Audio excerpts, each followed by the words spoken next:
Is the United States supporting al-Qaeda in Syria? The answer is yes. Fact number one. There is no question that al-Qaeda fighters are part of the opposition forces attempting to overthrow Syria's government. Fact number two. The creation of al-Qaeda wasn't Islamic fundamentalism. It was the CIA. The Mujahideen was created by the CIA to cause problems for the Soviets. And you might say that's crazy talk, right? Here's Secretary of State Hillary Clinton. To be fair, we had helped to create the problem we're now fighting. How? Because when the Soviet Union invaded Afghanistan, we had this brilliant idea that we were going to come to Pakistan and create a force of mujahideen, equip them with Stinger missiles and everything else to go after the Soviets inside Afghanistan. And we were successful. The Soviets left Afghanistan, and then we said, great, goodbye, leaving these trained people who were fanatical in Afghanistan and Pakistan, leaving them well armed, creating a mess, frankly, that at the time we didn't really recognize. We were just so happy to see the Soviet Union fall, and we thought, okay, fine, we're okay now. Everything's going to be so much better. Now you look back, the people we're fighting today, we were supporting in the fight against the Soviets. So it's not a conspiracy theory, it's history. And it's history that's being repeated in Libya and now in Syria. But there is a bigger problem here, one that every American should be questioning.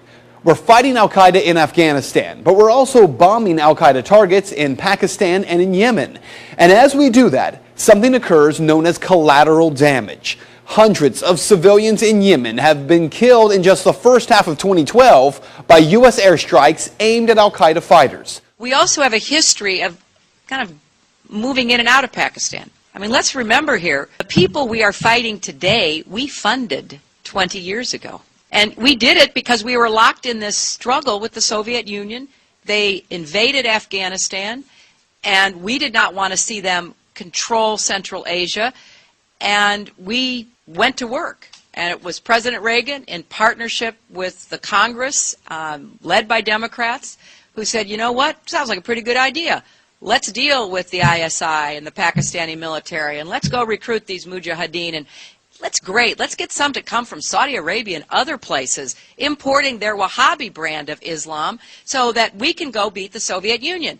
And guess what? They retreated, they lost billions of dollars, and it led to the collapse of the Soviet Union. So there's a very strong argument, which is, wasn't a bad investment to end the Soviet Union, but let's be careful what we sow, because we will harvest.